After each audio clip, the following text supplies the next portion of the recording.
Bom dia, amigos, queridos irmãos, que alegria estarmos juntos nesta manhã, banhada de luz, coroando os nossos pensamentos de esperança, de fé e de coragem. Que não nos falte a fé, Jesus, e nem a coragem para vencer as nossas lutas mais íntimas no nosso dia a dia. E hoje vamos ler as instruções dos Espíritos. Dar-se-á aquele que tem. Aproximando-se dele, seus discípulos lhes disseram: por que lhes fala por parábolas? Respondendo, disse-lhe ele: é porque a vós outros vos foi dado conhecer os mistérios do reino dos céus, ao passo que a eles isso não foi dado. Porque aquele que já tem, mais se lhe dará, e ele ficará na abundância. Aquele, entretanto, que não tem, mesmo que tem, se lhe tirará. Por isso é que lhes falo por parábola, porque vendo nada veem, e ouvindo nada entendem nem compreendem. Neles se cumpre a profecia de Isaías, quando diz: ouvireis com vossos ouvidos, e nada entendereis. Olharei com os vossos olhos, e nada vereis. São Mateus, capítulo 13, versículo de 10 a 14. Então, nós vamos dar continuidade a esse pensamento, quando Kardec coloca também em São Marcos, né? Tende muito cuidado com o que ouvis, porquanto os darão para convosco da mesma medida do que vos houver servido para medir os outros, e ainda se vos acrescentará. Pois ao que já tem, dar-se-á, ao que não tem, até o que tem, se lhe tirará. Esse é o pensamento de Marcos, no capítulo 4, versículo 24 e 25. Dar-se-ão dar-se-á ao que já tem, e tira-se ao que não tem. Meditai esses grandes ensinamentos, que se vos hão por vezes afigurado paradoxais.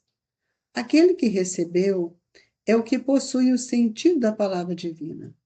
Recebeu unicamente porque tentou tornar-se digno dela, e porque o Senhor, em seu amor misericordioso, anima os esforços que tendem para o bem. Aturados, perseverantes, esses esforços atraem as graças do Senhor. São imã que chama a si e que progressivamente melhora as graças copiosas que vos fazem fortes para galgar a montanha santa, em cujo cume está o repouso após o lavor. Tira-se ao que não tem, ou tem pouco. Tomar isso como uma antítese figurada. Deus não retira das suas criaturas o bem que se haja, dignado de fazer-lhes. Homens cegos e surdos, abre as vossas inteligências e os vossos corações.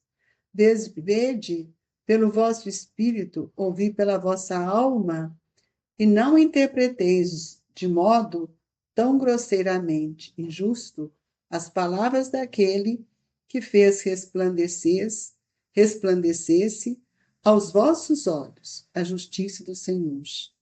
Não é Deus quem retira daquele pouco que receberá. É o próprio Espírito que, por pródigo e descuidado, não sabe conservar o que tem e aumentar, fecundando o óbolo que lhe caiu no coração.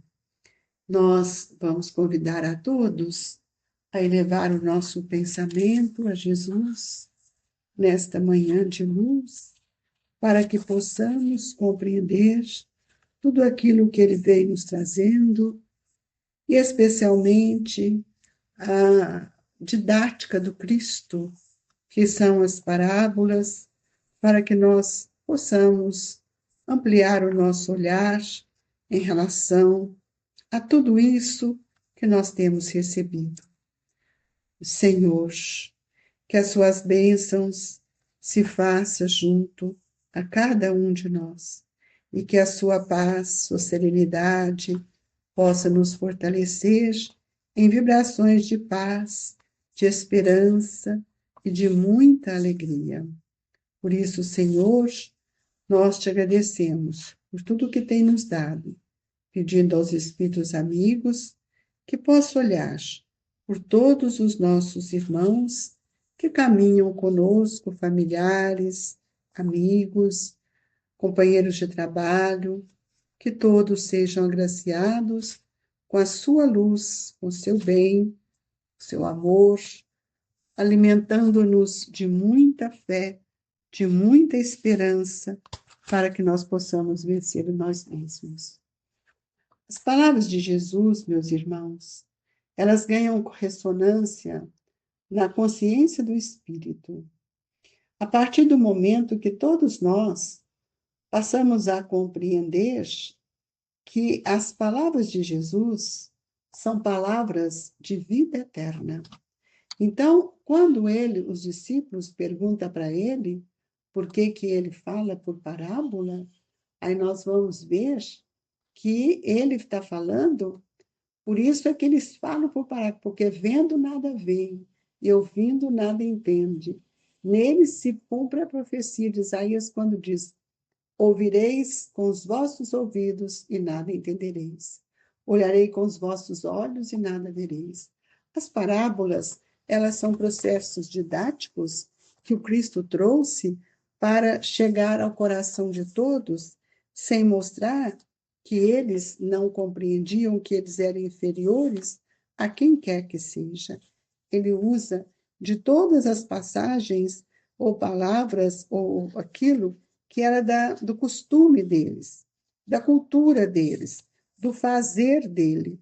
Então, todos os dias, eles se reuniam para buscar no Cristo a luz da esperança, para que eles pudessem se fortalecer.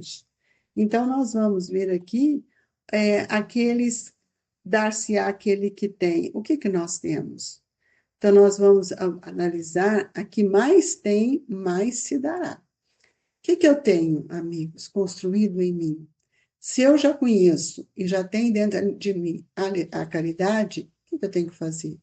Eu tenho que ampliar as bênçãos de cada dia para aqueles que estão comigo. Se eu já adquiri, que a gente sabe que isso é difícil, mas se eu já tenho um pouco de tolerância, o que eu tenho que fazer com aqueles que estão caminhando conosco? Temos mais compreensão.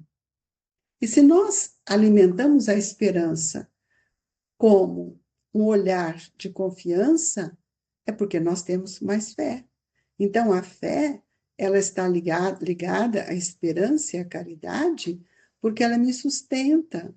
E se nós somos um espírito que já conseguimos entender o que seja a obediência das leis de Deus, nós vamos cada dia mais observar que esta obediência, ela vai me dar mais liberdade para pensar, para sentir.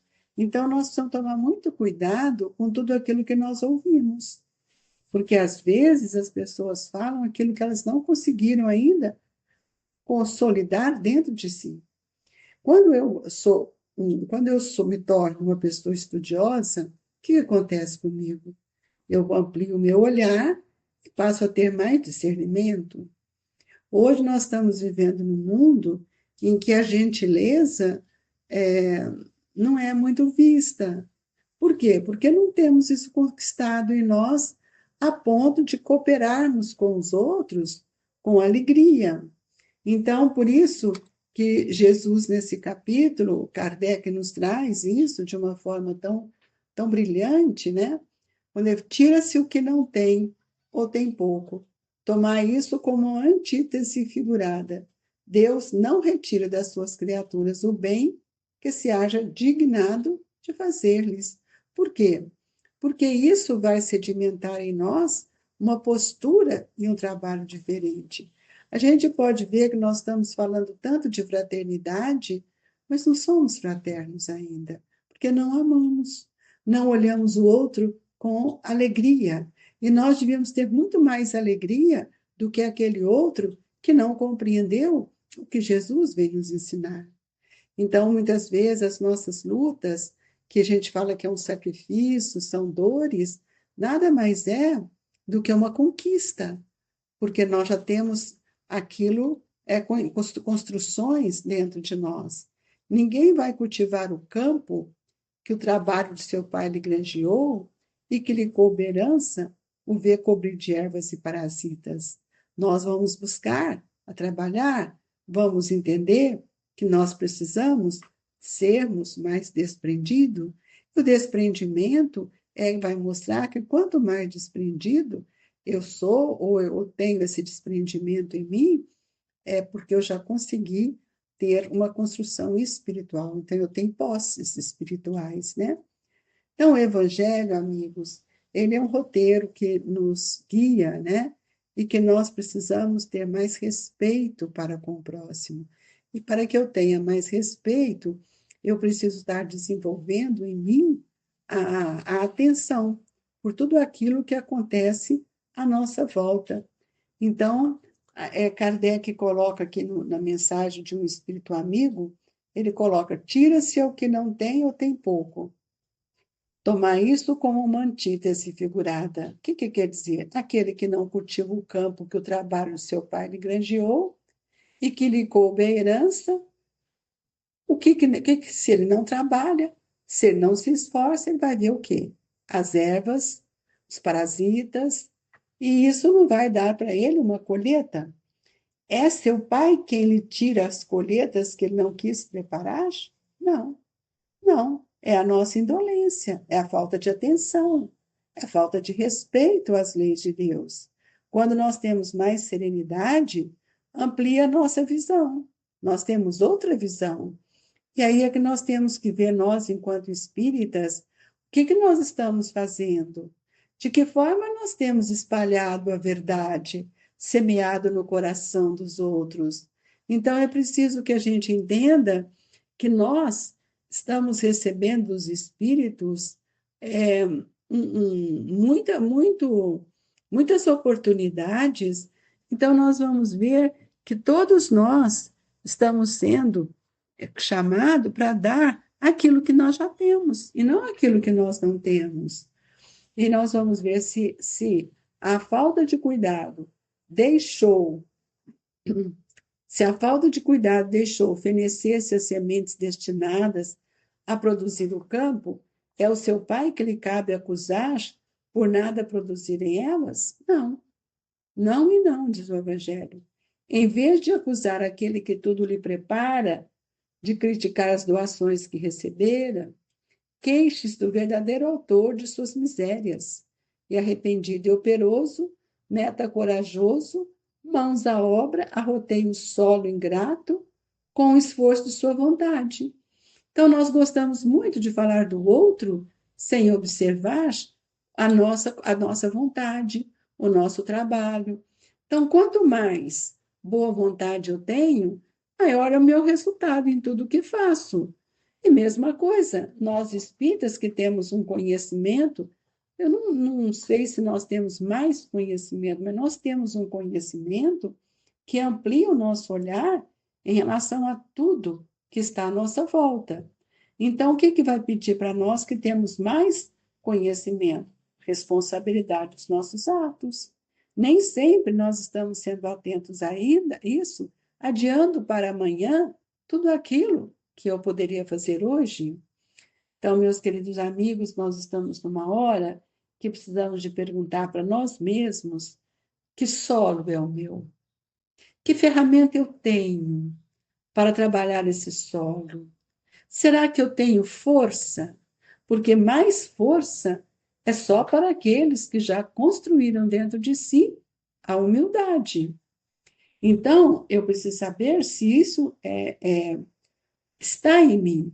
Então, nós temos que reconhecer que quanto mais eu ajudar o próximo, quanto mais eu fizer por o outro, mais eu estou adquirindo para mim créditos divinos. Então, nós temos que observar que toda criatura humana, ela deseja entrar nessa marcha ascendente para a vida superior, que é a nossa ascensão espiritual. E para isso, o que acontece? Nós não precisamos pensar que nós vamos ter uma boa vida. Não, amigos, não está nessa hora mais. Já tivemos. Nós estamos agora em busca de uma vida boa, onde o esforço, a renúncia, a vontade é que vai fazer com que a gente compreenda as nossas lutas, as nossas dores e que possamos trabalhar cada vez mais para buscar as soluções daquilo que está dentro de nós e não está de fora. E aí, esse Espírito, nessa mensagem, ele diz: verá ele então coroado de êxito de seus esforços, e um grão produzir 100 e outro 1000. Ânimo, trabalhadores. Olha o convite. Ânimo, trabalhadores. Tomai os vossos arados e das vossas charruas, lavrai os vossos corações, arrancai deles a cisânia, semeai a boa semente que o Senhor vos confiou, e o orvalho do amor lhe fará produzir frutos de caridade. Queridos amigos, analisemos bem isso. Ânimo, trabalhadores, tenha vontade de trabalhar, de servir. Olha como os verbos que nesse item do Evangelho nos chamam a atenção. Tomai o vosso arado e as vossas charruas, sempre colocando o instrumento de trabalho em nossas mãos. Lavrai os vossos corações, arrancai deles as cisâneas, semeai a boa semente, que o Senhor vos confia. Então, é bastante imperativo, né, todo esse convite, e que nós estamos de olhos fechados, estamos aguardando que o tempo faça por nós ou que os outros façam por nós. Então, nós precisamos ver que aquele que tem, terá que dar em abundância, e aquele que não tem, até que ele tem, será tirado. E nós temos abundância, amigos. Temos recebido muito da misericórdia divina.